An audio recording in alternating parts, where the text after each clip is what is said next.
आज के इस वीडियो में मैं बात करने वाला हूं एमए हिंदी साहित्य के द्वितीय सेमेस्टर के पेपर 4 की, जिसका विषय रहने वाला है प्रयोजन मूलक हिंदी।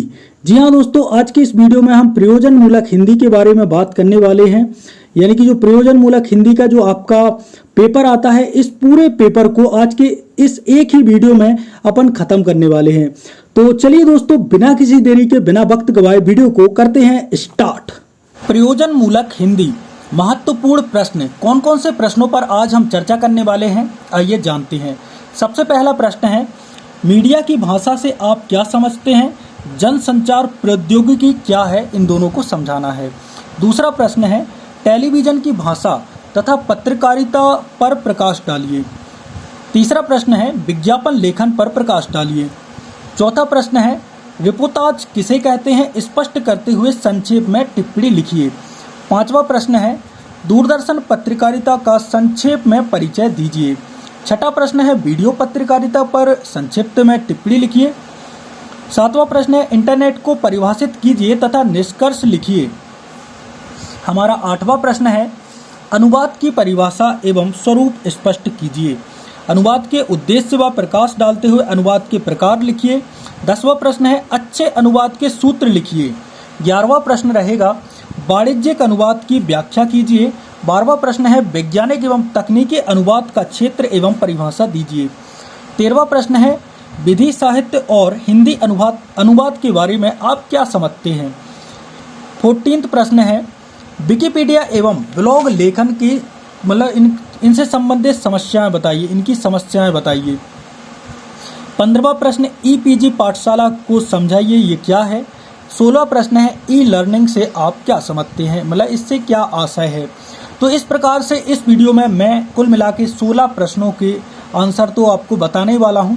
साथ में और भी जो आईएमपी प्रश्न रहेंगे उनके बारे में भी मैं डिस्कस कर दूंगा। तो चलिए सबसे पहले तो इन 16 प्रश्नों के आंसर को जान लेते हैं। तो आ गया है हमारा पहला प्रश्न। देखो यार दोस्तों, मैं चाहूँ तो बिल्कुल सीरियसली भी आप लोगों को पढ़ा सकता हूँ, और मुझे पता है कि अभी आप लोगों की जो हालात हैं वो काफ़ी सीरियस हैं, लेकिन यार मेरी जो शैली रहेगी, मैं बीच बीच में कॉमेडी करता रहूँगा।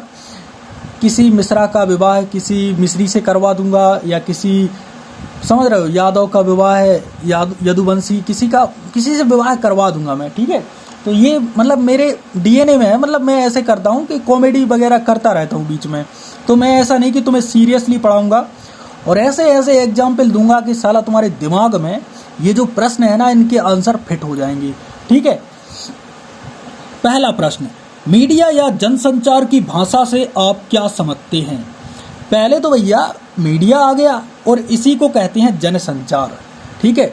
तो मीडिया और जनसंचार एक ही बात है, ठीक है? जन मतलब होता है लोग, संचार मतलब होता है एक व्यवस्था है जिससे लोग क्या करते हैं, सूचनाओं का आदान प्रदान करते हैं। यहाँ पर उत्तर में हम लिखेंगे मीडिया, जब किसी यांत्रिक प्रणाली के माध्यम से, यांत्रिक प्रणाली जानते हो, यंत्रों के माध्यम से, जैसे मोबाइल हो गया, आपका टीवी हो गया, रेडियो हो गया, ये यांत्रिक प्रणाली तो है। इसके माध्यम से संदेश को कई गुना बढ़ाकर उस संदेश को एक बड़ी संख्या में लोगों तक पहुंचाया जाता है, तो उसे मीडिया या जनसंचार नाम दिया जाता है। आई थिंक आप लोग इस बात को समझ गए होंगे कि जब संदेश को कई गुना बढ़ाकर एक बड़ी संख्या में लोगों तक पहुंचाया जाता है तो इसे जनसंचार कहते हैं। स्थूल रूप से जनसंचार माध्यमों को 3 रूपों में बांटा गया है। अब जनसंचार के 3 रूप हैं, कौन कौन से हैं? पहला है शब्द संचार माध्यम। इसके अंतर्गत समाचार पत्र, पत्रिकाएं एवं पुस्तकें आती हैं।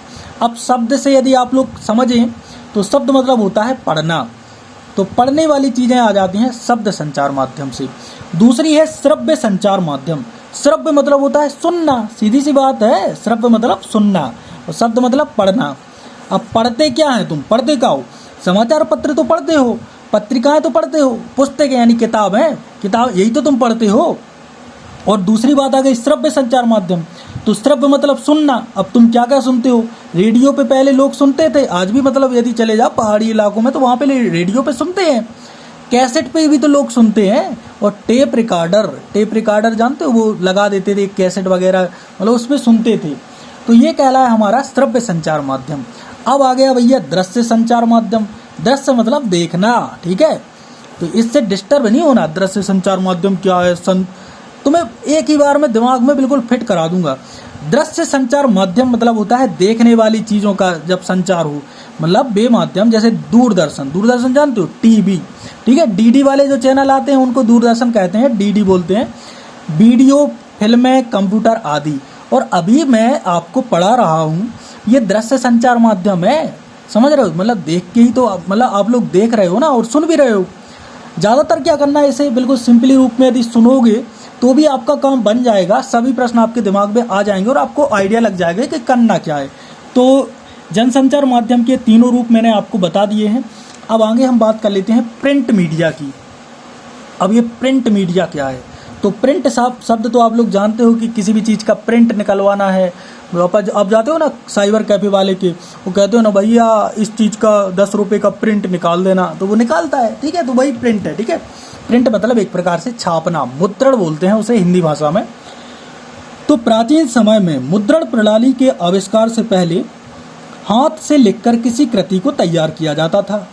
अब देखो पहले तो देखो हाथ से लिखते थे, प्रिंट वगैरह, प्रिंटर थोड़ी होता था पहले के ज़माने में। उसे सुरक्षित रखने के लिए विशेष प्रयत्न करने पड़ते थे। किसी दूसरी कृति की आवश्यकता पड़ने पर फिर से लिखना पड़ता था। अब पहले फोटोकॉपी नहीं होती थी, तो यदि दूसरी चाहिए तुम्हें वही कृति, तो फिर से लिखो जीरो से, यानी जितनी प्रतियां चाहिए उतनी ही बार लिखा मतलब उस कृति को लिखा जाता था।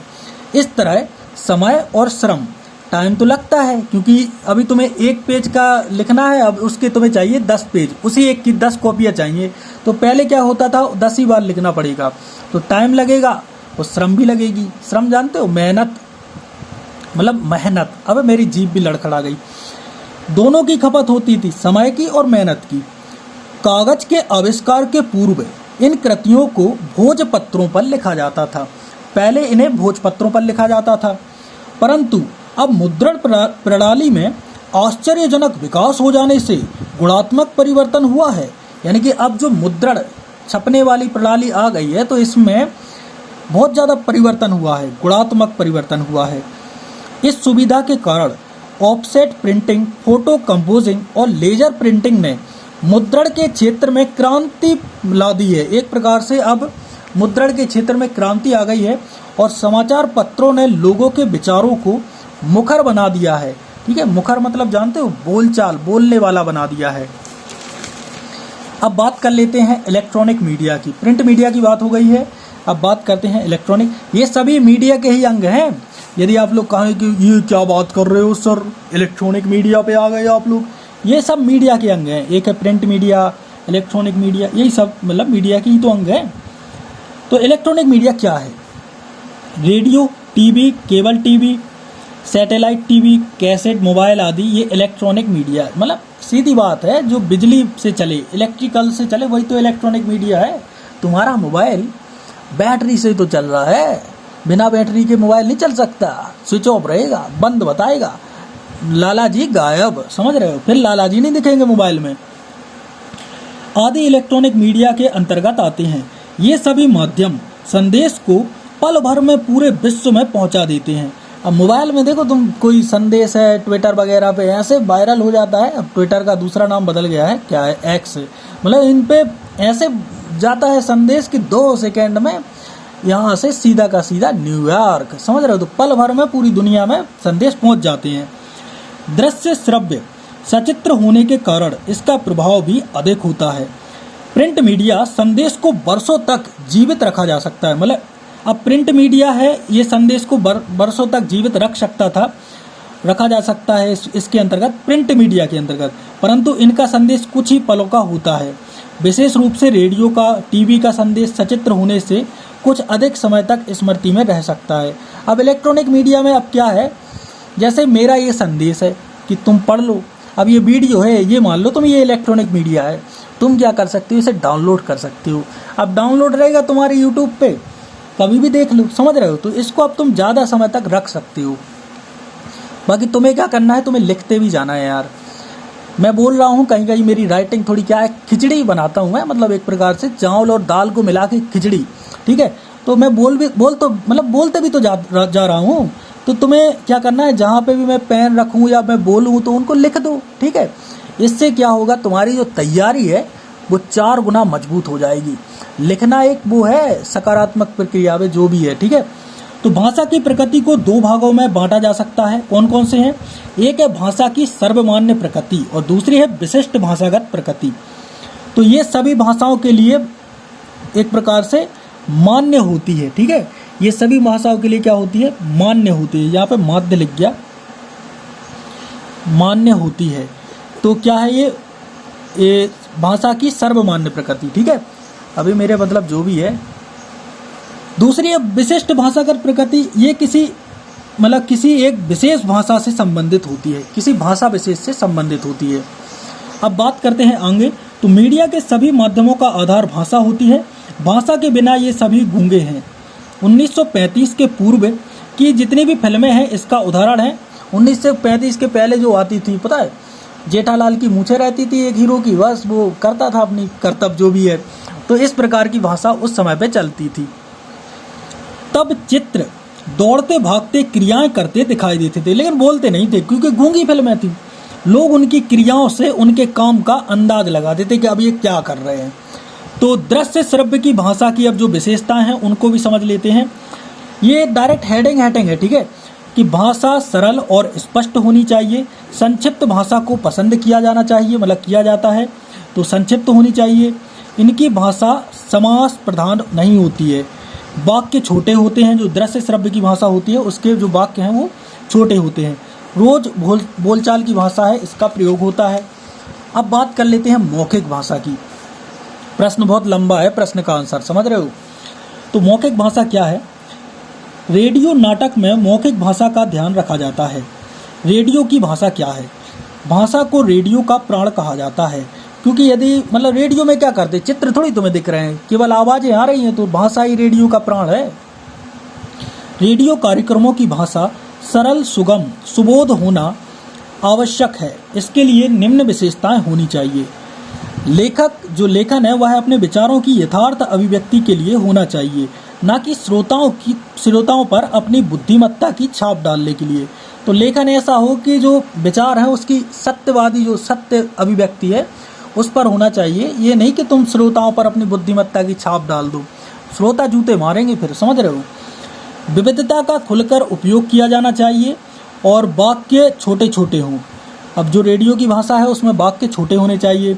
रेडियो की भाषा में बोलचाल के शब्दों का प्रयोग होना चाहिए और रेडियो की भाषा में अनावश्यक शब्दों का जो जंजाल है उसको हटा देना चाहिए। जो शब्द अनावश्यक हैं उसको बीच में ऐसे नहीं कि धर दो उसमें, ठीक है, तो उसमें बीच में नहीं अपन को लगाना चाहिए। छठा है अपने विचारों की अभिव्यक्ति श्रोताओं के स्तर के अनुरूप होनी चाहिए। अपने जो विचारों की अभिव्यक्ति है, अब श्रोताओं का जो स्तर है उसी के अनुरूप अपन अपने विचार प्रकट करें। ऐसा नहीं कि तुम्हें जो भी मन में आ रहा है वो लगा दो, ठीक है, वो नहीं अपन को लगाना। रेडियो की भाषा की बात हो रही है। प्रत्येक वाक्य अपने आप में पूर्ण हो। अब बात कर लेते हैं विज्ञापन की भाषा। अब विज्ञापन शब्द से यदि तुम लोग परिचित नहीं हो तो मैं आप लोगों को बता दूं कि जो आते हैं ना शादीबाजार.com, एक कुमारा लड़का था, एक कुमारी लड़की थी, तो उन दोनों के बीच में जो शादी करवाते हैं, मतलब जो आता है ना ये एड टाइप की एडवर्टाइज आती है टीवी पे या मोबाइल पे, जब तुम वीडियो देखते हो, वो विज्ञापन है, ठीक है। एडवर्टाइज बोलते हैं हम लोग, एडवर्टाइजमेंट होता है उसको, ठीक है, अंग्रेजी में। ज़्यादा मैं अंग्रेजी नहीं जानता, मैं अंग्रेज थोड़ी हूँ। तो अब देखिए विज्ञापन की भाषा, विज्ञापन भाषा का रूप, इसकी भाषा की संरचना और समाचार पत्र की भाषा, इन सबको अपन आगे पढ़ लेंगे, ठीक है। तो यहाँ पर अपना प्रश्न का आंसर होता है समाप्त। बात करते हैं अगले प्रश्न की। तो दोस्तों बात करते हैं हमारे दूसरे प्रश्न की, टेलीविजन की भाषा तथा पत्रकारिता पर प्रकाश डालिए। अब उत्तर में हम लिखेंगे टेलीविजन। वर्तमान युग में संचार माध्यम का सबसे महत्वपूर्ण साधन दूरदर्शन या टेलीविजन है। टेलीविजन जानते हो, टीवी, इसी को टेलीविजन कहते हैं, वरना तुम लोग अलग से कुछ अलग दिमाग लगाते रहो कि टेलीविजन क्या है। अब शब्दों को समझा करो। टीवी मतलब टेलीविजन, टेली भी यानी विजन, ठीक है, टेलीविजन ऐसे ही तो यार, सिंपल। दूरदर्शन संचार के एक कोने से दूसरे कोने तक अपनी भावनाएं व्यक्त करने का माध्यम है। मतलब ये व्यक्त करने का सबसे सशक्त माध्यम, सशक्त मतलब होता है सबसे ज़्यादा मजबूत माध्यम है। इससे मिलता जुलता संचार माध्यम का विकास भारत में बहुत पहले हो चुका था। 1976 को सूचना एवं प्रसारण मंत्रालय से संबद्ध दूरदर्शन के लिए निम्नलिखित लक्ष्य निर्धारित किए गए। अब 1976 में कौन कौन से लक्ष्य थे डीडी के यानी कि दूरदर्शन के? सामाजिक परिवर्तन में प्रेरक भूमिका निभाना, राष्ट्रीय एकता को प्रोत्साहन देना, नियम नंबर 3, लक्ष्य नंबर 3, जन सामान्य में राष्ट्रीय चेतना जगाना। तो ये 3 कुल मिला के 3 नहीं और भी हैं अभी तो। परिवार कल्याण और परिवार नियोजन प्रसारित करना। नियोजन जानते हो, मतलब परिवार में ज़्यादा बच्चा पैदा ना करो, ठीक है, नियोजित करके चलाओ परिवार को, ज़्यादा मतलब हु हल्ला मत करो, समझ रहे हो। कृषि उत्पादन के प्रोत्साहन मतलब को प्रोत्साहित करना या प्रोत्साहन करना उसका, पर्यावरण को संतुलित करना, गरीबों का कल्याण करना, खेल कूद में रुचि उत्पन्न करना, देखो क्रिकेट वगैरह आता रहता था, कला एवं संस्कृति का विकास करना, ये सभी लक्ष्य रहे डीडी के यानी कि दूरदर्शन की। सूचना मंत्रालय ने मतलब सूचना मंत्रालय ने कहा तुम दूरदर्शन वालों तुम लोग ये चीज़ें करो, ये इन लक्ष्यों को पूरा करो। भारत में रंगीन दूरदर्शन का सूत्रपात 15 अगस्त 1982 से हुआ। टेलीविजन की भाषा की जो विशेषताएं हैं वो निम्न रूप से है। पात्रों के मतलब जो पात्र है वो अनुरूप हो टेलीविजन की भाषा सरल एवं सहज हो, भाषा एवं अभिनय में सामंजस्य हो। अभिनय जानते हो, कलाकारी, अनगढ़ शब्दों का प्रयोग ना हो। तो इस प्रकार से ये भाषा की मतलब टेलीविजन की जो भाषा है उसकी ये प्रमुख विशेषताएं हैं। बात करते हैं हमारे तीसरे प्रश्न की, जो कि है विज्ञापन लेखन पर प्रकाश डालिए।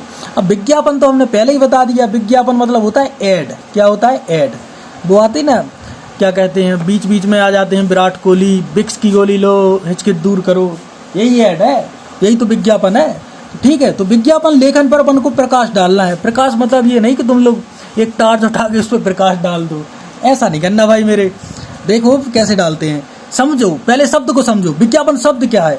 विज्ञापन शब्द बी और ज्ञापन से मिलकर बना है, जिसका अर्थ होता है विशिष्ट सूचना, यानी कि उत्पादों, सेवाओं, विचारों या कारणों को जनता तक पहुंचाने का तरीका ही विज्ञापन कहलाता है, और ये तरीका विशिष्ट रूप से रहेगा। ठीक है, विज्ञापन वस्तुओं अथवा सेवाओं की बिक्री का महत्वपूर्ण साधन है। तो ये जो है ये वस्तुओं और सेवाओं की बिक्री का एक महत्वपूर्ण साधन माना जाता है। विज्ञापन के उद्देश्य, अब बात कर लेते हैं विज्ञापन के कुछ प्रमुख उद्देश्यों की। अब देखो मैं पढ़ा भली रहा हूँ लेकिन डिस्टरबेंस चारों ओर से चल रही है भाई, मतलब समझ रहे हो, तुम लोग पढ़ने पे ध्यान नहीं देते। मेरे को 40 बला रहती है फिर भी तुम लोगों को पढ़ा रहा हूँ। अबे तुम्हें पढ़ने में क्या जाता है, बात ही तो सुननी है। उद्देश्य जानना है विज्ञापन की, उद्देश्य क्या लक्ष्य थे। किसी उत्पाद को बेचना, अब जो उत्पाद वगैरह है, जो विक्स की गोली है वो उत्पाद ही तो है, उसको बेच रहे हैं। नैनी पोको पेम्स उसमें बेचते हैं, मतलब समझ रहे हो, तो यही सब उत्पाद ही तो है, इनको बेचता है विज्ञापन। ब्रांड जागरूकता बढ़ाना, जो भी ब्रांड है उसकी मतलब लोगों को जागरूक करें उस ब्रांड के प्रति, ब्रांड वैल्यू बढ़े। ठीक है, किसी विचार को बढ़ावा देना, विचारों को बढ़ावा देना। सावधान इंडिया के तहत कई चीज़ें आती है। आरबीआई कहता है सशक्त रहिए, समझ रहिए, विज्ञापन है। दान के लिए प्रेरित करना, अभी वो आते हैं एक से एक बाबा लोग कहते हैं हमारे एक से एक खाने के ये है, हमारे अनाथालय बन गया है तो इसमें दान करो, क्यूआर वगैरह लगा देते हैं और उसमें दान करने की एक थाली का 30,000, 2 थाली का 60,000, समझ रहे हो, तो उसके लिए प्रेरित करते हैं। सावधानी से संबंधित सुझाव देना, और विज्ञापन में कुछ सावधानियां बरतने के लिए मतलब सुझाव रहते हैं, जिसमें मैंने आरबीआई का पहले ही बता दिया है। अब विज्ञापन के महत्व उद्देश्य एक ही बात है। ठीक है, अब आगे हम बात कर लेते हैं विज्ञापित वस्तुएं एवं सेवाएं। कौन कौन सी वस्तुएं हैं जो विज्ञापित होती हैं? एक है वस्त्र। वस्त्र तो जानते हो ना, कपड़े, लत्ता उन्ना बोलते हैं यार तुम्हारे यहाँ, मतलब क्या है यार, अबे ये बिलर हो जाता है, मेरे को ऐसा लगता है मतलब मोबाइल फोड़ दूँ, लेकिन मोबाइल फोड़ नहीं सकता। दूसरा है जो विज्ञापित वस्तुएं हैं सौंदर्य प्रसाधन, वो रहता है ना कौन सा, ग्लो एंड लवली। आजकल 7 दिन में जो काला भिंडा आदमी है वो गोरा चिंडा आदमी बन जाता है, तो इसको सौंदर्य प्रसाधन बोल दूँ, समझ रहे हो। बैंकिंग एवं बीमा, बैंकिंग बीमा, म्यूचुअल फंड में जमा करो, समझ रहे हो। IFSC जो भी है, HDFC, अब जो, अरे यार क्या बोलता हूँ, ठीक है। बीमा मतलब जानते हो कि प्रधानमंत्री, मतलब जो भी है बीमा वगैरह चलते रहते हैं। सामग्री, कई सामग्रियाँ आती हैं, मोटर गाड़ियों की आती है कि होंडा ले लो, वो एक झटका वाली आती है, प्लेटिना झटका मना है। दवाइयाँ आती हैं एक से एक प्रकार की कि ये दवाई ले लो, ये दवाई ले लो। संस्थागत कई संस्थाएं अपना वो करती हैं, नारायण सेवा संस्थान हो गया, मतलब इस प्रकार के विज्ञापन वस्तुएं एवं सेवाएं जारी रहती हैं। विज्ञापन एजेंसी एवं विज्ञापन का संबंध, तो विज्ञापन एजेंसी और इन दोनों का विज्ञापन है, इन दोनों का बहुत बड़ा संबंध होता है। इसके बारे में अब तुम लोग लिख सकते हो। ठीक है, बात करते हैं हमारे चौथे प्रश्न की, और प्रश्न कुछ इस प्रकार से रहने वाला है। तो भाई लोगों, हमारा चौथा प्रश्न है, रिपोर्टाज किसे कहते हैं? स्पष्ट करते हुए संक्षेप में टिप्पणी लिखिए। रिपोर्टाज, ठीक है, रिपोर्टाज, पहले तो बोलना सीखो, रिपोर्टाज। ठीक है, अब ये रिपोर्ट नहीं है, वरना तुम लोग समझो ये रिपोर्ट है। ये क्या है? यह पत्रकारिता की एक विधा है। रिपोर्टाज का अर्थ होता है रिपोर्ट या रपट से है। अब रिपोर्ट मतलब वो नहीं, तुम लोग वो थाने वाली रिपोर्ट, वही उसी की बात कर रहा हूँ। ये रिपोर्ट और रपट, इन दोनों से इसका अर्थ होता है। रिपोर्ट वाला वो नहीं होता जो तुम लोग समझ रहे हो कि यार कोई कैदी को रिपोर्ट करवा दी, वो नहीं भाई। यह शब्द फ्रांसीसी भाषा से लिया गया है। किसी घटना के यथासाध्य वर्णन की रिपोर्ट, मतलब क्या है, किसी घटना के यथासाध्य वर्णन को रिपोर्ट कहा जाता है।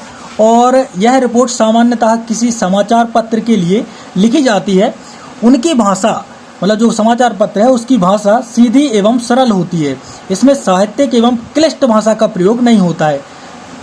लेकिन रिपोर्ट को जब कलात्मक व साहित्यिक रूप दे दिया जाता है तो इसे ही रिपोर्टाज कहते हैं। अब जो भी रिपोर्ट है उसको जब तुम कलात्मक रूप दे दोगे, साहित्यिक रूप दे दोगे, तो फिर इसे अपन कहेंगे रिपोर्टाज। तो आई थिंक आप लोग रिपोर्टाज समझ गए होंगे कि आखिर है क्या। और नहीं आया समझ में तो एक बार और सुन लेना, 2 बार सुनने में बहरे नहीं हो जाओगे, समझ रहे हो। इसमें तथ्यों को रेखाचित्र की शैली में प्रस्तुत किया जाता है। तो रेखाचित्र की शैली में अपन प्रस्तुत करते हैं इसमें जो भी तथ्य हो रहते हैं। अब बात कर लेते हैं रिपोर्टाज के प्रमुख गुणों के बारे में। तो रिपोर्टाज आंखों देखी सत्य घटना पर लिखा जाता है। इसमें लेखक की कल्पना के लिए कोई स्थान नहीं होता है। और रिपोर्टाज लेखक के लिए दोहरी जिम्मेदारी क्या होती है, मतलब इसके लिए दोहरी जिम्मेदारी होती है। एक तो ये होती है कि रिपोर्ट प्रस्तुत करना और रिपोर्ट को कलात्मक व साहित्यिक ढंग प्रदान करना।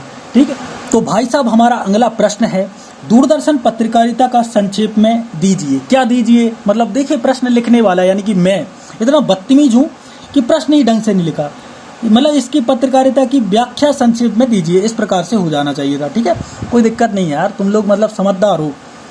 उत्तर में हम लिखेंगे प्राचीन युग में जो महाभारत का युद्ध हुआ था। अब दूरदर्शन की पत्रकारिता बता रहा हूँ, अब महाभारत पे आ गए अपन। ठीक है, तो महाभारत की युद्ध में धृतराष्ट्र युद्ध का हाल जानने के लिए व्याकुल थे। धृतराष्ट्र जानते हो कौन थे? ये थे अपने दुर्योधन के पापा, फादर ऑफ दुर्योधन। ठीक है, 100 बेटा थे उनके। उस समय संजय ने दिव्य दृष्टि के माध्यम से युद्ध का वर्णन महल में बैठकर किया। तो जो संजय थे उन्होंने उनको दिव्य दृष्टि मिली थी, तो उससे उन्होंने युद्ध का वर्णन पूरा का पूरा महल में बैठ के किया था। आज बहुत से लोग इसे कोरी कल्पना मानते हैं, परंतु यह आज के दूरदर्शन द्वारा दिए जाने वाले सीधे प्रसारण से ही मिली जुली प्रक्रिया रही होगी। मतलब समझ रहे हो, आज तो हमारे पास टीवी है, लेकिन टीवी का एक बहुत पहले वर्जन रहा होगा प्राचीन युग में, जो कि हमारे संजय के पास था, जिन्होंने महाभारत सुनाई थी धृतराष्ट्र को और दिव्य दृष्टि से। ठीक है, अतः यह मानना पड़ेगा कि दूरदर्शन आकाशवाणी से साम्य रखने वाले जनसंचार के माध्यम का विकास भारत में बहुत पहले हो चुका था।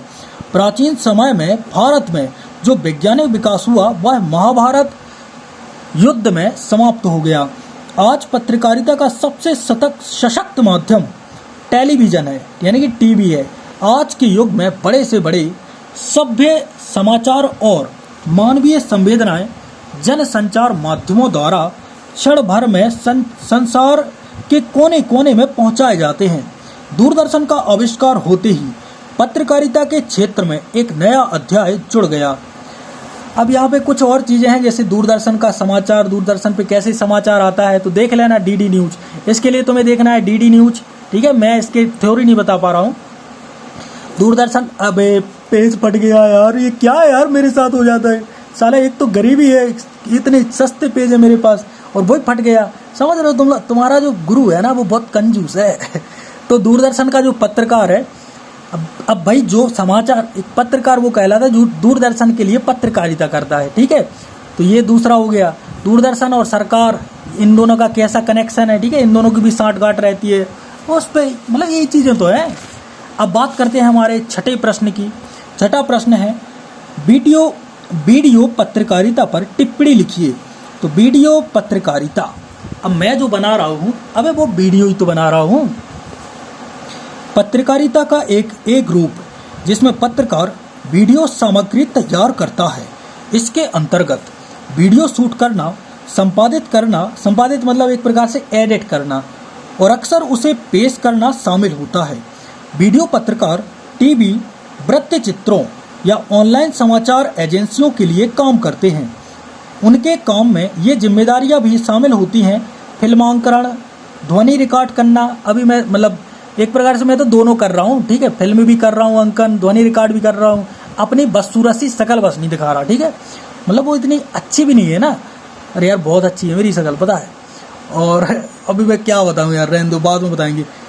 साक्षात्कार, आयोजन, ब्रेकिंग न्यूज आदि कार्य सम्मिलित होते हैं। जिस समय अमेरिका में दूरदर्शन ने धूम मचा रखी थी, उसी समय अमेरिका में न्यूज जर्नलिज्म आंदोलन, अभी ये मतलब जो भी लिखा है मैं पढ़ अच्छे रहा हूँ, लिखने का तुम लोगों को क्या, ये जर्नलिज्म लिखा है, ठीक है, आंदोलन प्रारंभ हुआ। क्योंकि यहाँ पे ये पेन भी है ना, ये एक प्रकार से धोखा मार गया, ठीक है। यद्यपि अमेरिका में टीवी की शुरुआत 1940 में हुई थी, पर उसके तेजी से फैलने का दौर छठा सातवां दशक ही रहा था। पत्रकारिता में बार बार नए आंदोलन शुरू हुए, हर बार जो बदलाव आया उसे नई धारा कहा गया। तो यहाँ पर वीडियो पत्रकारिता का जो प्रश्न है वो समाप्त होता है। बात करते हैं इंटरनेट को परिभाषित कीजिए। हमारा अगला प्रश्न है इंटरनेट तुम लोग चलाते ही हो, डाटा बाटा जो भी रहता है, अब उसको परिभाषित करना है। तो कंप्यूटर के क्षेत्र में लगातार नए नए आयाम तकनीकी प्रगति के साथ साथ जुड़ते जा रहे हैं। पहले सिर्फ एक ही कंप्यूटर जो कि आपके सामने उपलब्ध हो पर कार्य किया जा सकता था।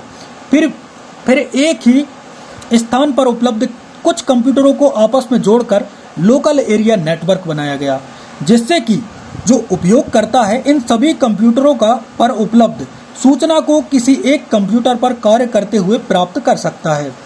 तकनीकी प्रगति के कारण, प्रगति नहीं प्रगति, ठीक है, प्रगति के कारण मतलब साथ साथ दूरस्थ मतलब दूर स्थित कंप्यूटरों को जोड़कर वाइड, ये लिखा है वाइड एरिया नेटवर्क का निर्माण भी संभव हो गया। विश्व भर में स्थित अलग अलग कंप्यूटरों, लोकल एरिया नेटवर्क तथा वाइड एरिया नेटवर्कों को आपस में जोड़ने वाला तंत्र इंटरनेट कहलाता है। एक बार फिर से मैं इसकी परिभाषा बोल देता हूँ। विश्व भर में स्थित, विश्व भर में जमाने भर में स्थित मौजूद अलग अलग कंप्यूटरों, लोकल एरिया नेटवर्क और वाइड एरिया नेटवर्कों को आपस में जोड़ने वाला जो तंत्र है वो इंटरनेट कहलाता है। तो इंटरनेट इज अ तंत्र, इससे ज़्यादा मेरे को इंग्लिश आती नहीं है। इंटरनेट को हर उपयोगकर्ता अपनी दृष्टि से अलग अलग प्रकार से परिभाषित करते हैं। अब देखो अलग अलग उपयोग करता है वो क्या कह रहे हैं। एक कह रहा है भाई फाइबर ऑप्टिक्स टेलीफोन लाइन या उपग्रह के माध्यम से आपस में जुड़े कंप्यूटर को जो समूह है वो इंटरनेट है। एक ने ये बात कर दी इंटरनेट के बारे में। एक कह रहा है भाई कंप्यूटर उपयोग द्वारा विश्व भर में संदेश व सूचनाओं का आदान प्रदान का जो साधन है वो इंटरनेट है। एक भाई अपना ये बात कर रहा है। तीसरा भाई कह रहा है कि भविष्य की तकनीक जिसके बिना जीवन की कल्पना असंभव है वो इंटरनेट है। अब इसका निष्कर्ष क्या निकलता है? निष्कर्ष ये निकलता है मेरे भाइयों, इंटरनेट की सही परिभाषा इस प्रकार से दी जा सकती है। इंटरनेट एक विश्वव्यापी प्रसारण क्षमता युक्त कंप्यूटर पर संग्रहित सूचना वितरित करने वाला तथा विभिन्न कंप्यूटर उपयोगकर्ताओं के मध्य सहयोग व संपर्क का माध्यम है, जिसमें कि बिना किसी धर्म देश के भेदभाव के सूचनाओं का आदान प्रदान होता है। तो इंटरनेट ऐसी चीज़ है, इसमें धर्म देश ये चीज़ें नहीं चलती। तुम्हारे चाचा विधायक हैं, रहने दो, घर पे रहेंगे, ठीक है, तो ये चीज़ें इसमें नहीं चलती है, ठीक है। बाकी यार धर्म की बात आ गई है तो क्या हुआ, एक कॉलेज की स्टोरी सुनाता हूँ तुम लोगों को, अभी तुम लोग मज़ा आएगा, ठीक है। लेकिन यार उसके लिए थोड़ा सा वेट करना होगा। यहाँ पे सुना देता हूँ, ठीक है। अब कॉलेज की स्टोरी ऐसे नहीं है, मज़ेदार स्टोरी है। मैं था यहाँ पे बैठा था इस डेस्क पे, ठीक है, मैं बैठा इस पे, ये पे मैं बैठा कहलाया। मेरे आगे बैठी थी एक लड़की, ठीक है। तो पेपर हुआ हम लोगों का, हम लोगों के एग्ज़ाम चल रहे थे, ये कॉलेज वाले एग्ज़ाम। तो भाई मैंने और इसने, पहला पेपर हुआ, मैंने इसको ऑब्जेक्ट बताए, पहले पेपर में मैंने बता दिए। दूसरा पेपर हुआ, मैंने इसको लड़की को ऑब्जेक्ट बताए। तीसरा पेपर हुआ, मैंने लड़की को ऑब्जेक्ट बताए। अब हुआ चौथा पेपर, जो कि था हमारा अंतिम पेपर, ठीक है। इसमें भाई ये मैंने मतलब मेरे से बन नहीं रहा था, मेरे से 3 ऑब्जेक्ट नहीं बन रहे थे, मेरे से 2 बन रहे थे। कभी कभी हो जाता है कि मतलब बड़े लोगों से छोटी छोटी चीज़ें नहीं बनती हैं। तो फिर यार इसने क्या किया, इसने मतलब मैंने पूछा यार बता दे, उस पर बन रहे थे, मेरे को दिक्कत नहीं थी, यदि उस पर ना बन तो मेरे को तो दिक्कत नहीं रहती। लेकिन मैंने 3 पेपरों में उसको 5 के 5 ऑब्जेक्ट के नंबर मैंने उसको बताए, ठीक है। अब उसने यार मेरे को नहीं बताए चल जाता, उसने, मैंने उसको 2 बार, तीसरी बार मैंने जब उसे कहा तो उसने ये बात सर से कर दी, मतलब सर से बोल दी, सर ये लड़का मेरे को परेशान कर रहा है। भगवान कसम उस दिन से लड़कियों पे विश्वास छूट गया, मतलब लड़की नाम से एक प्रकार से विश्वास सा उठ गया यार। मतलब ऐसा भी होता है यार, मैंने 3 पेपरों में मदद की, चौथे में उसने मदद नहीं की।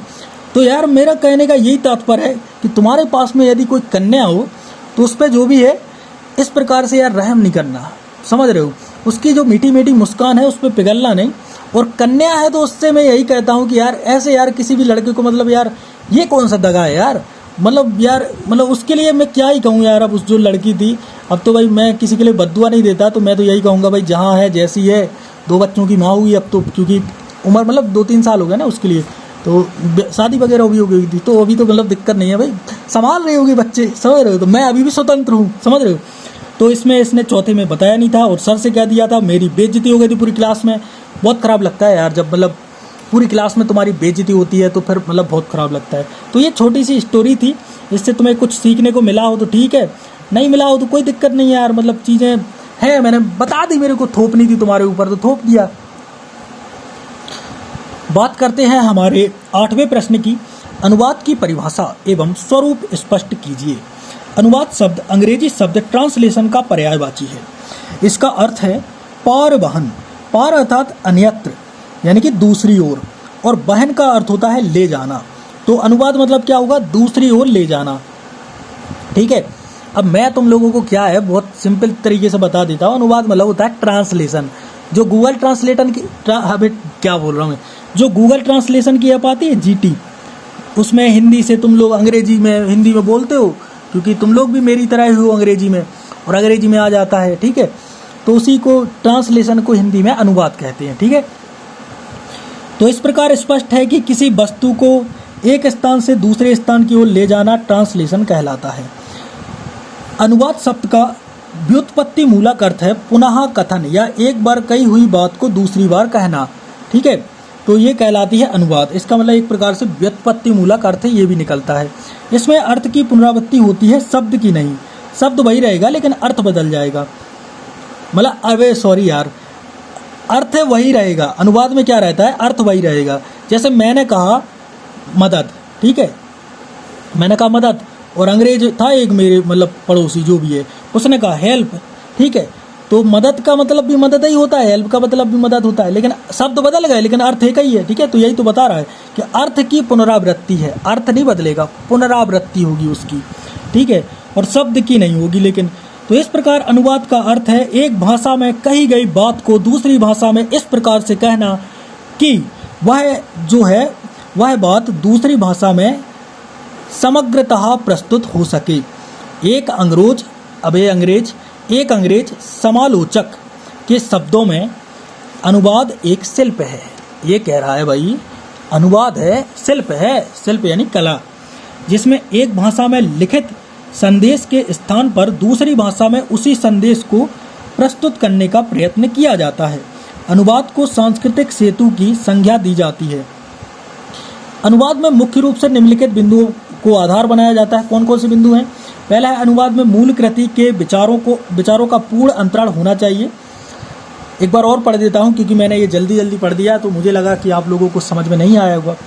अनुवाद में मूल कृति के विचारों का पूर्ण अंतरण होना चाहिए। दूसरा है लेखन शैली और विधि लगभग वही होनी चाहिए जो मूल कृति की हो। अनुवाद में मूल कृति के समस्त गुण एवं सहजता होनी चाहिए। उनके मूल कृति है उसके समस्त गुण होने चाहिए और मूल कृति के समस्त गुणों में सहजता भी होनी चाहिए। अनुवाद प्रायः उतना ही प्राचीन है जितना कि मूल लेखन है और उसका इतिहास भी उतना ही भव्य है और जटिल है जितना कि किसी दूसरी शाखा का है। बात करते हैं अनुवाद की प्रक्रिया की। तो अनुवाद की प्रक्रिया क्या है? स्रोत भाषा को लक्ष्य भाषा में बदलने की जो क्रिया है उसको अनुवाद कहते हैं। अब ये स्रोत भाषा क्या है, लक्ष्य भाषा क्या है, ये हम आगे पढ़ेंगे, ठीक है। बिल्कुल बहुत तरीके से समझा दूंगा। आगे मतलब अभी वीडियो में आगे का मतलब ये नहीं है कि मैं ऊपर चला जाऊंगा वहाँ से तुम लोगों को यमराज के यहाँ से करूँगा वहीं पढ़ाई करवाऊंगा, ये नहीं भाई। तो स्रोत भाषा को लक्ष्य भाषा में बदलने की जो प्रक्रिया है वो अनुवाद कहलाती है। अनुवाद प्रक्रिया निम्न चरण में पूरी होती है। स्रोत भाषा की सामग्री को पढ़ना, उसके भाव को समझना, पुनः निरीक्षण करना और अनुवाद करना, इस प्रकार से अनुवाद की प्रक्रिया होती है। अनुवाद निकटतम, समतुल्य और सहज प्रतिप्रतीकन है। मतलब जो भी प्रतिप्रतीकन का मतलब ये है कि जो अर्थ निकले वो उसी के समान ही अर्थ निकले, ठीक है। यथासाध्य, वैसे जैसा भी अर्थ था उसका शब्द का, उसको अनुवाद करने के बाद यथासाध्य वैसा ही हो, ठीक है। समानक प्रतिप्रतीकन है। समझ गए? एक ही बार में मैंने दूसरा पढ़ा, मेरे को खुद को समझ में आ गया। अब जब तुम्हारे गुरु को समझ में आ गया तो तुम्हें समझ में आ गया, ठीक है। और गुरु कहाँ से यार, तुम्हारी तरह यार मित्र हूँ तुम्हारा, मतलब गुरु भी हूँ। अब बात करते हैं 9वें प्रश्न की। अनुवाद के उद्देश्य पर प्रकाश डालते हुए अनुवाद के प्रकार लिखिए। तो अनुवाद का उद्देश्य भी होता हो गया। तो अनुवाद का उद्देश्य दूसरी भाषा के साहित्य को समृद्ध करना, जिससे न केवल हम अपनी ही भाषा में उपलब्ध साहित्य को पढ़ सकते हैं अपितु दूसरी भाषा के साहित्य से भी श्रेष्ठ विचारों का चयन किया जा सकता है। दूसरा उद्देश्य क्या है? भाषा की शैलियों, मुहावरे, लोकोक्तियों और दार्शनिक तथ्यों तथा तकनीकी शब्दावली व उससे संबंधित ज्ञान को सरलता से समझा जा सकता है। अनुवाद का उद्देश्य अन्य भाषाओं में लिखित विचारों से हमें अवगत कराना है कि अन्य भाषाओं में कैसे विचार करे गए, उससे तो मतलब अनुवाद से तो तुम्हें पता चलेगा। अन्य भाषी राज्यों में जब भाषा के आदान प्रदान की समस्या उपस्थित होती है तब अनुवाद कार्य द्वारा उस समस्या को हल किया जाता है। यहाँ स्रोत भाषा और लक्ष्य भाषा के अंतर को स्पष्ट कर लेना चाहिए। अब आगे ना स्रोत भाषा, मैंने कहा था आगे मिलेगा तुम्हें। तो स्रोत भाषा वह भाषा जिसमें कही गई बात दूसरी भाषा में अनुदित किया जाता है, उसे स्रोत भाषा कहते हैं। और लक्ष्य भाषा क्या है? वह भाषा जिसमें अनुवाद किया जाता है, ठीक है। तो सीधी बात है, यदि तुम हिंदी से अनुवाद कर रहे हो इंग्लिश में तो हिंदी होगी स्रोत भाषा। जैसे मैंने कहा तुम कौन हो, तुम कौन हो, ठीक है। अब इंग्लिश में आएगा who are you, who are you, ठीक है। तो जो तुम कौन हो मैंने बोला और गूगल ट्रांसलेटर ने हु आर यू लिख दिया, ठीक है। तो तुम कौन हो ये है स्रोत भाषा, यानी कि हिंदी हमारी स्रोत भाषा है। और हु आर यू ट्रांसलेट हो गया हु आर यू, तो इंग्लिश में हो गया, तो ये हमारी लक्ष्य भाषा है। समझ गए? तो बस ये है स्रोत भाषा और लक्ष्य भाषा। अब बहुत से लोग मतलब 1-2 नंबर के प्रश्न आ गए थे पिछले साल, तो कई विद्वानों ने मतलब इनके आंसर नहीं लगा पाए थे, उन पर बन ही नहीं रहा था। स्रोत भाषा मतलब वो कर रहे थे जहाँ से स्रोत निकला है भाषा का उसे स्रोत भाषा, लक्ष्य यानी कि भाषा में जहाँ तीर लगा दिया जाए उसे लक्ष्य भाषा। अबे ऐसा नहीं करना, अर्जुन की आँख थोड़ी है, ठीक है। तो जॉर्ज स्टीमर अनुवाद करने का तात्पर्य जॉर्ज स्टीमर कहते हैं कि अनुवाद करने का तात्पर्य दो भाषाओं की बाह्य भिन्नताओं की तह में जाकर मानवीय अस्तित्व के साधन तत्वों को प्रकाश में लाना। मानव की खोई सार्वभौम सामान्य भाषा की मिथकीय कल्पना यहाँ चरितार्थ होती है। J.C. कैटफोर्ड कहते हैं अनुवाद को प्रमुखता मतलब अनुवाद है उसके प्रमुखता 3 उद्देश्य हैं। कौन कौन से उद्देश्य हैं? पहला है दूसरी भाषा के साहित्य से अपनी भाषा के साहित्य को समृद्ध करना। समृद्ध मतलब अच्छा उसको फल मतलब फरना फूलना, ठीक है, फराना फूलना जो भी है। दूसरा है दूसरी भाषाओं की शैलियों की प्राप्ति करना। तीसरा है विचारों का विनिमय करना। अनुवाद के प्रकार, तो अनुवाद के कई प्रकार हैं जैसे कि शब्दानुवाद, भावानुवाद, एक है पर्याय अनुवाद, ठीक है। चाइना वाले क्या है, मशीन लगाते हैं, एक है ये चाइना वाला, एक है ये चाइना वाला, तो वो अनुवाद पता है क्या करते हैं, उनको अनुवाद के लिए उनने मशीन बना ली है ऐसी, ठीक है। अब तो मतलब सब जगह आ गई होगी। तो ये तुम बोलोगे फ्रांस में, तुमने बोला फ्रांस में, लेकिन इसके कान से जो फिल्टर होके चली जाएगी चाइनीज़ में, और ये बोलेगा चाइनीज़ में, तो ये इसके में मशीन लगी है, तो इसके में फ्रांस में बात आएगी। ये मतलब मशीनें चल गई हैं आजकल, वरना तुम लोग वो 1995 में जी रहे हो कि अभी के हिसाब में कुछ नहीं चला सर। अरे मशीनें चल गई भाई, जियो दुनिया में, आए हो तो लब कर लो, थोड़ा सा जी लो, थोड़ा थोड़ा मल लो। तो यार अब बात कर लेते हैं हमारे 10वें प्रश्न की, जो कि है अच्छे अनुवाद के सूत्र लिखिए। अब मैंने ये पेन इसलिए चेंज कर लिया है, ये जो एक पेन है ना, ये मेरे एक दोस्त का पेन था, साले ने मेरे को 2 मिनट पेन दिया, मैंने बजड़ दिया, समझ रहे हो। तो तुम्हारा जो गुरु है ना, बहुत चालू मतलब चीज़ है। तो अनुवादक क्या है, अच्छे अनुवाद मतलब के सूत्र बताना है अपन को। पहले तो अनुवादक जानो क्या है। अनुवाद प्रक्रिया को संपन्न करने वाले व्यक्ति को अनुवादक कहते हैं, ठीक है। इसे द्विभाषक या द्विभाषिया भी कहा जाता है।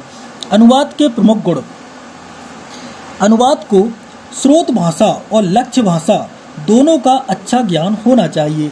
ट्रांसलेटर है, उसको जो गाइड रहते हैं ना, लोकल गाइड, तुम लोग यदि खजुराहो गए होगे जो कि छतरपुर के पास में है और तुम लोग यदि मतलब ताजमहल गए होगे तो वहाँ पे जो लोकल गाइड रहते हैं वो अंग्रेजी मतलब उनको कई भाषाओं का ज्ञान होता है, तो उनको बोलना ये ट्रांसलेटर है, यही है अनुवादक। अनुवादक लोकोक्ति मुहावरे से परिचित होना चाहिए, उनको लोकोक्ति मुहावरे सब पता रहते हैं, ठीक है। मेरे को एक वो अंग्रेजी वाली मतलब एक लोकोक्ति याद आ गई, honest is the best policy. ये जाता था, मैं सबको बोलना पड़ता था, तो मैं भी बोल देता हूँ sir honest is the best policy. कोश का ज्ञान होना चाहिए, तो कोश मतलब ये नहीं है, कोश मतलब किसी को कोसना, कोश मतलब शब्द कोश का। तो अनुवाद को स्रोत के विषय को, जो अनुवाद है उसको स्रोत के विषय को लक्षित भाषा तक ले जाने के लिए निम्नलिखित 3 बातों का ध्यान रखना चाहिए। कौन कौन सी बात है? पहला है विषय के लेखक या वक्ता, मतलब लेखक है जो विषय का लेखक है या वक्ता है, उसने क्या कहा है ये तुम्हें ध्यान रखना चाहिए।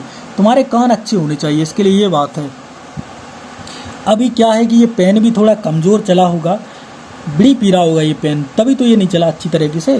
धूम्रपान करना सेहत के लिए हानिकारक है, साला मेरे पेन ने धूम्रपान किया होगा।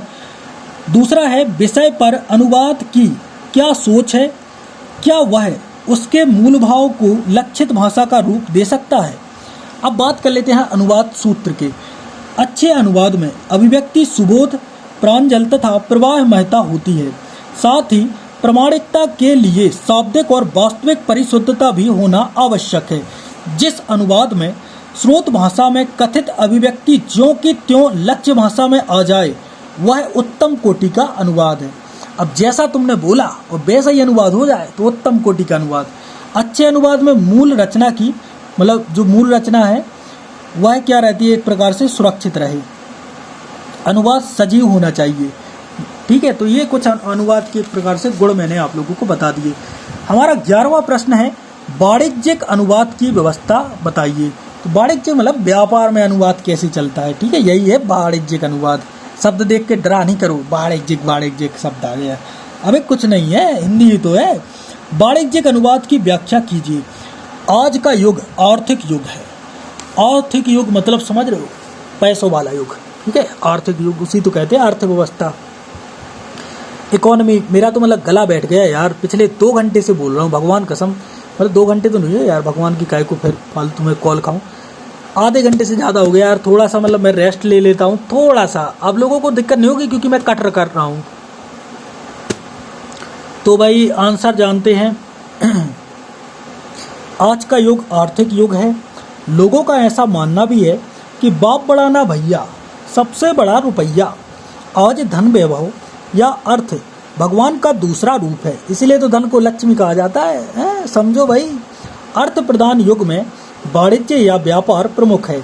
लोगों ने लिखा है व्यापारे बस्ती लक्ष्मी, अर्थात वाणिज्य या व्यापार में लक्ष्मी निवास करती है। व्यापार एवं व्यवसाय के अनेक या असंख्य साधन हैं। व्यवसाय के लिए विश्व में अनेक कारखाने, व्यापारी समुदाय, कंपनियां, यातायात, औषधि एवं स्वास्थ्य सेवाएं, सभी कुछ इसकी परिधि में आ जाता है। यहाँ तक कि शिक्षा धर्म भी व्यवसाय बन गया है। आजकल शिक्षा धर्म भी बन गया है।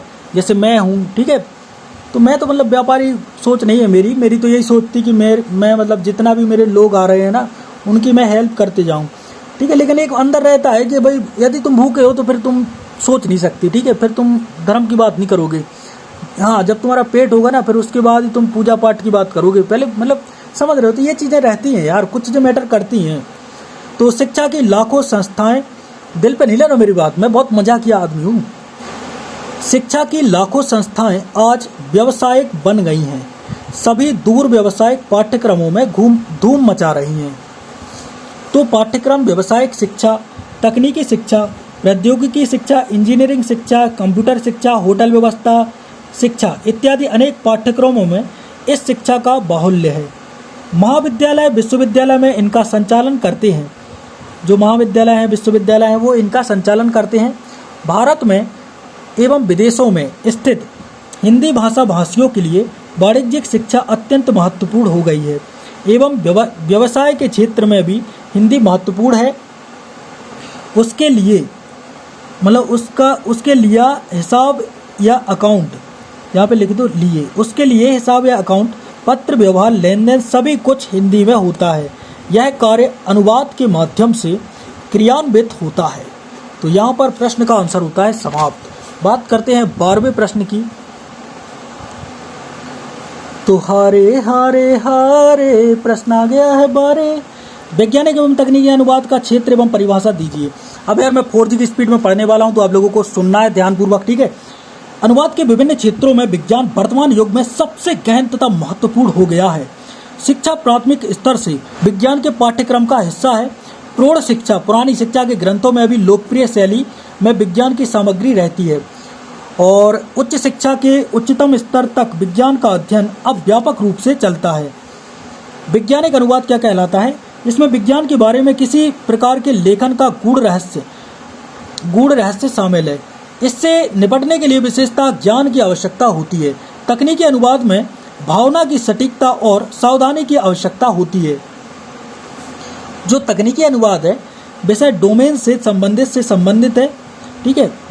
तकनीकी अनुवाद किसी तकनीकी पाठ के अर्थ को एक भाषा से दूसरी भाषा में स्थानांतरित करने की प्रक्रिया है। इसके लिए तुम लोग पढ़ते जाना, ठीक है। इसके लिए वैज्ञानिक तथा तकनीकी ज्ञान, स्रोत भाषा और लक्ष्य भाषा दोनों में तकनीकी शब्दावली और शब्दजाल के उपयोग में अवधारणाओं को सटीकता के साथ प्रस्तुत करने की क्षमता आवश्यक होती है। तकनीकी शब्दावली और अक्सर किसी उद्योग के लिए विशिष्ट होती है। जो शब्दावली है ये अक्सर किसी उद्योग के लिए विशिष्ट होती है। कौन सी शब्दावली? तकनीकी शब्दावली, ठीक है। तो यहाँ पर ये प्रश्न का आंसर भी होता है समाप्त। बात करते हैं 13वां प्रश्न, जो कि विधि साहित्य और हिंदी अनुवाद में क्या अंतर है। इसका आंसर बहुत छोटा है, तो इसको आप लोग पढ़ लेना, मैं दिखा रहा हूँ, ठीक है, स्पष्ट। मेरी राइटिंग समझ में ना आएगी, लेकिन जिसको आ गई उसको 5 रुपये इनाम, मतलब फ़ोन पे कर दूंगा यहाँ पर। नहीं, ये मैंने इतना बताया कि विधि साहित्य क्या है। अबे माइक गिर गया यार, थोड़ी माइक लगा रहा हूँ, ठीक है। अरे माइक गिर गया। 26 मिनट का ये वीडियो और वैसे उसमें 40-45 मिनट का हो गया होगा। हमारा 14वां प्रश्न है, विकिपीडिया या ब्लॉग लेखन से क्या समझते हैं। तो विकिपीडिया तो यार तुम लोग जानते ही हो, ठीक है। तो विकिपीडिया के बारे में तुम लोगों को ये लिख देना है कि यह एक मुफ्त फ्री ज्ञान कोश है, ज्ञान का भंडार है। दुनिया भर के योगदानकर्ताओं द्वारा संपादित किया जा रहा है। यह बहुभाषी, वेब आधारित और मुफ्त सामग्री ज्ञानकोश परियोजना है। विकिपीडिया की स्थापना 10 जनवरी 2001 को हुई थी। 10 जनवरी को विश्व हिंदी दिवस भी मनाया जाता है, तो ये भी लिख सकते हो, लेकिन ये नहीं लिखना इस प्रश्न में। 75,000 जो संपादक हैं वो विकिपीडिया पर कार्य कर रहे हैं। यहाँ आप प्रश्न पूछ सकते हैं। विकिपीडिया पर 300 से अधिक भाषाओं में लेखन कार्य किया जाता है और सबसे सटीक सच्चा लेख इसी पे मिलता है। मुफ्त बहुभाषी वेब आधारित कोश है। जिम बेल्स हैं और लैरी सेंगर हैं, इनके द्वारा ये स्थापित है, मतलब इसकी स्थापना की विकिपीडिया की। 6.2 करोड़ से ज़्यादा इस पर लेख लिखे जा चुके हैं। ब्लॉग लेखन क्या है? ब्लॉग मतलब वो नहीं जो आजकल आते हैं, जो मतलब हेलो गाइस ये अलाना फलाना। किसी वेबसाइट पर ब्लॉग सेक्शन में प्रकाशित कोई भी लेख, गाइड या समाचार को ब्लॉग पोस्ट माना जाता है। अब ब्लॉगिंग के महत्व हैं: SEO में सुधार, वेबसाइट ट्रैफिक को बढ़ाना, सोशल मीडिया के लिए सामग्री जो है उसको बनाना, नए ग्राहकों को आकर्षित करना। ठीक है। 15वां प्रश्न है ईपीजी पाठशाला क्या है? तो ईपीजी पाठशाला में ऐसे बता दे रहा हूँ। ई मतलब इलेक्ट्रॉनिक, पीजी मतलब पोस्ट ग्रेजुएशन और पाठशाला मतलब पाठशाला। तो इलेक्ट्रॉनिक मोबाइल में ऐसी ऐप हैं, एक वेबसाइट है ईपीजी पाठशाला, उस पर जाना। तो पोस्ट ग्रेजुएशन के युवाओं के लिए पढ़ाई हेतु एक वेबसाइट है। 100 से ज़्यादा विषयों पर ई कंटेंट उपलब्ध है, इलेक्ट्रिक कंटेंट, और मैं तो पढ़ा रहा हूँ तुम लोगों को। ठीक है। ई बुक्स और ई कंटेंट फ्री में उपलब्ध हैं। 800 से अधिक ई बुक्स उपलब्ध हैं। कोरोना के समय शिक्षा मंत्री ने सौगात दी थी, मतलब ईपीजी पाठशाला की। 16वां प्रश्न है, अंतिम प्रश्न है हमारा, ई लर्निंग क्या है समझाइए। इलेक्ट्रॉनिक ई लर्निंग मतलब इलेक्ट्रॉनिक लर्निंग, लर्निंग मतलब सीखना। इलेक्ट्रॉनिक लर्निंग सामग्री तैयार करना इत्यादि सम्मिलित है इसमें। डिजिटल संसाधनों के माध्यम से सीखने और प्रशिक्षण देने की प्रक्रिया है। तो तुम लोग क्या कर रहे हो? ई लर्निंग ही तो कर रहे हो, समझ रहे हो, यूट्यूब से सीख रहे हो। कंप्यूटर, टैबलेट एवं मोबाइल इसके उपकरण हैं, तुम लोग मोबाइल से सीख रहे हो। एक कंप्यूटर या किसी अन्य डिजिटल डिवाइस के माध्यम से ऑनलाइन दिया जाने वाला प्रशिक्षण, सीखना या शिक्षा, ये ई लर्निंग कहलाती है। ई लर्निंग के प्रकार जैसे कंप्यूटर आधारित, इंटरनेट आधारित, ये कुछ प्रकार हैं। यहाँ पर हमारे प्रश्न का आंसर होता है समाप्त। प्रयोजन मूलक हिंदी का अर्थ समझाइए तथा इसकी प्रमुख विशेषताओं को लिखिए। सबसे पहले अपन जानते हैं जो प्रयोजन मूलक हिंदी है, इसमें जो प्रयोजन मूलक शब्द है ये क्या होता है। दोस्तों जो प्रयोजन मूलक शब्द है वह शब्द बना है प्रयोजन प्लस मूलक, इन दो शब्दों से मिलकर प्रयोजन मूलक शब्द बना है, जिसमें जो प्रयोजन है इसका अर्थ होता है उद्देश्य। समझना दोस्तों, जो प्रयोजन है इसका अर्थ होता है उद्देश्य, और मूलक, जो मूलक शब्द है यदि अपन उसका जो अर्थ निकालेंगे हिंदी में उसका अनुवाद होता है असली, असली या वास्तविक। तो वह हिंदी जिसका असली या वास्तविक उद्देश्य लोगों की मदद करना हो, इसे अपन प्रयोजन मूलक हिंदी कहते हैं। अर्थात ऐसी भाषा जो अपने उद्देश्यों की पूर्ति करने व कराने में सक्षम हो।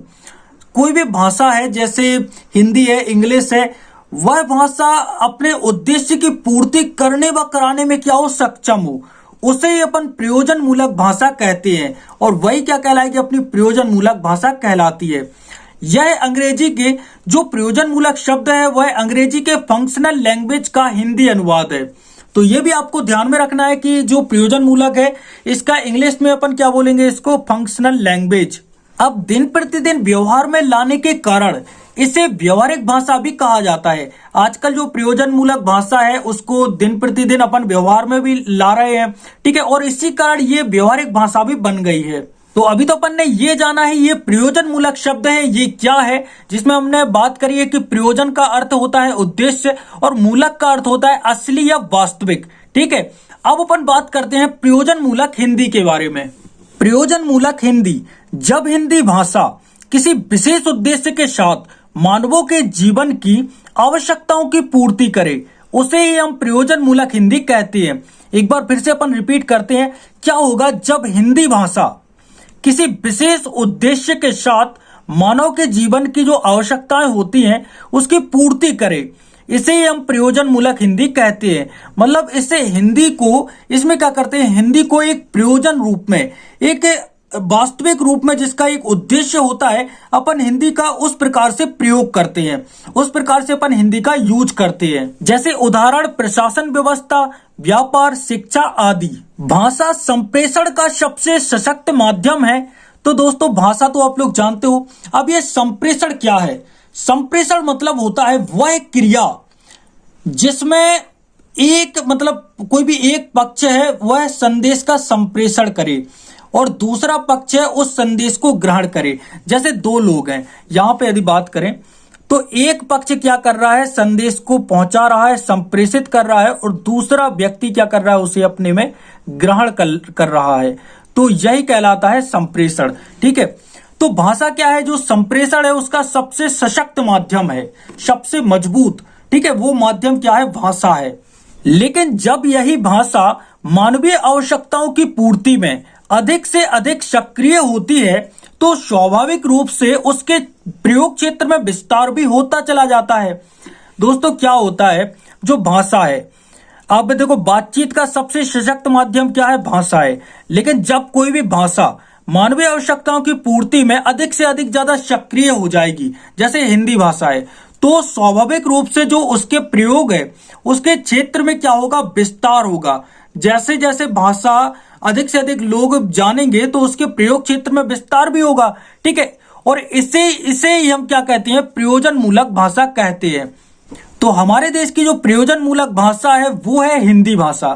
तो अब बात करते हैं प्रयोजन मूलक हिंदी की कुछ विशेषताओं के बारे में। सबसे पहले बात करते हैं नंबर 1, प्रयोजन मूलक हिंदी की जो शब्दावली है वह सामान्य हिंदी की शब्दावली से अलग और विशेष है। जी हाँ दोस्तों, जो प्रयोजन मूलक हिंदी है इसकी जो शब्दावली है, शब्दावली का अर्थ होता है शब्दों का समूह है। तो इसकी जो शब्दावली है वह सामान्य हिंदी जो आमतौर पर हिंदी होती है उसकी शब्दावली से कुछ अलग है और विशेष है। इसमें कुछ शब्द कुछ अलग ही लेवल के हैं। ठीक है, अब बात करते हैं नंबर 2, इसमें जो बोला जाता है, प्रयोजन मूलक हिंदी में जो बोला जाता है उसे ही लिखा जाता है। बाकी ऐसा नहीं कि फालतू भी कुछ भी लिख दो। मतलब प्रयोजन मूलक हिंदी इतनी नियोजित रहती है, इतनी अलग है, इतनी विशेष है, इसमें अपन जो बोलेंगे उसे ही क्या करेंगे? अपन उसे ही लिख देंगे। ठीक है, अब बात करते हैं नंबर 3, इसमें भावनाओं के लिए कोई स्थान नहीं है। तो ये बात भी आपको ध्यान रखनी है। जैसे जो प्रयोजन मूलक हिंदी है, जैसे अपन पत्रकारिता की बात कर देते हैं तो उसमें भावनाओं के लिए अपन को ये थोड़ी है कि यार ये खबर है तो ये अपने से जुड़ी है, मतलब इसमें यार अपनी भावनाओं को ठेस पहुंचेगी।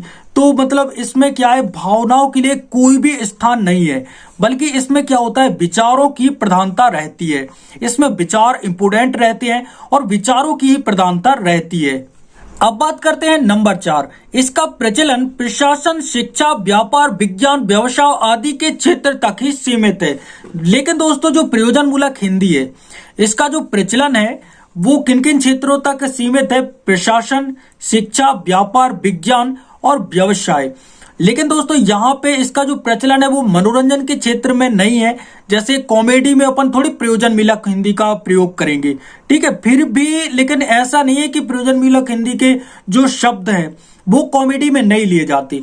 बाकी लिए जाते हैं, लेकिन ऐसा नहीं है बिल्कुल 100% हो। लेकिन ये देखो, प्रशासन में तो आपको प्रयोजन मूलक हिंदी का ही प्रयोग करना होगा। वैसे ही शिक्षा, व्यापार, विज्ञान, व्यवसाय, इन सभी क्षेत्रों में आपको प्रयोजन मूलक हिंदी का ही प्रयोग करना होगा। नंबर 5, प्रयोजन मूलक हिंदी की जो वाक्य रचना है वह अपने आप में ही विशिष्ट होती है। इसकी जो वाक्य बनाने की रचना होती है वो अलग ही लेवल की होती है और अपने आप में ही एक मतलब अलग ही है, विशिष्ट है। ठीक है, अब बात करते हैं नंबर 6, प्रयोजन मूलक हिंदी भाषा के सभी मानक रूपों को अपने अंदर समेटे रहती है। अब मानक का अर्थ क्या होता है? मानक का अर्थ होता है एक नापने का मापदंड। तो भाषा के जितने भी मापदंड है उनको सभी को जो प्रयोजन मूलक हिंदी है वो क्या है? अपने अंदर समेटे रहती है। ठीक है, अब बात करते हैं नंबर 7, प्रयोजन मूलक हिंदी के शब्द एकार्थक और निश्चित अर्थ देने वाले होते हैं। तो यहाँ पे ये बात भी स्पष्ट है, जो प्रयोजन मूलक हिंदी के शब्द रहेंगे वो एकार्थक तो रहेंगी, साथ ही उनका जो अर्थ रहेगा वह निश्चित रहेगा। ऐसा नहीं है कि एक शब्द है उसका अर्थ 4 प्रकार के अर्थ हो रहे हैं, ये नहीं रहेगा। जो प्रयोजन मूलक हिंदी रहेगी उसमें जो शब्द रहेंगे उनके जो अर्थ रहेंगे वो निश्चित अर्थ मतलब अर्थ रहेंगे वो निश्चित रहेंगे और एकार्थक रहेंगे। अब बात करते हैं नंबर 8, प्रयोजन मूलक हिंदी को विशेष प्रयास द्वारा सीखा जाता है, अतः यह एक अर्जित भाषा है। अर्जित का मतलब होता है कमाया हुआ, अर्जित करना मतलब कमाना। ठीक है, ये ऐसा नहीं है कि आपको इधर उधर से मिल जाएगी। इस भाषा को सीखने में अपन को सीखना है तो विशेष प्रयास करना होगा और यह एक अर्जित भाषा है। ऐसा नहीं है कि ये आपको पैदाइशी मिल जाए, ये ऐसा नहीं है। ठीक है, तो इसे कमाना पड़ता है, इसे सीखना पड़ता है। अब बात करते हैं नंबर 9, प्रयोजन मूलक हिंदी भाषा साध्य नहीं बल्कि साधन है। तो ये क्या है? साध्य नहीं होकर साधन है। ठीक है, अब बात करते हैं नंबर 10। नंबर 10 पर है प्रयोजन मूलक हिंदी का संबंध जीविकोपार्जन से है। अब ये जीविकोपार्जन क्या है? वह कार्य या व्यवसाय जो जीवन निर्वाह के उद्देश्य से किया जाता है उसे ही तो अपन कहते हैं। देखो यहाँ ना जीविका, जीविका आ गया ना, जीविका उपार्जन। तो वह काम या व्यवसाय जो अपने जीवन के निर्वाह के लिए, जीवन को चलाने के उद्देश्य से किया जाता है, तो वो क्या कहलाता है? जीविकोपार्जन। तो जो प्रयोजन मूलक हिंदी है, इसका संबंध जीविकोपार्जन से है। तो आई होप दोस्तों, प्रयोजन मूलक क्या है, प्रयोजन मूलक हिंदी से क्या तात्पर्य है और प्रयोजन मूलक हिंदी की क्या विशेषताएं हैं, सभी 10 विशेषताओं के बारे में आप सभी अच्छे तरीके से समझ गए होंगे। आई होप दोस्तों आपको ये वीडियो पसंद आया होगा। वीडियो पसंद आया है तो लाइक करना, नहीं करना है तो बिल्कुल नहीं करना।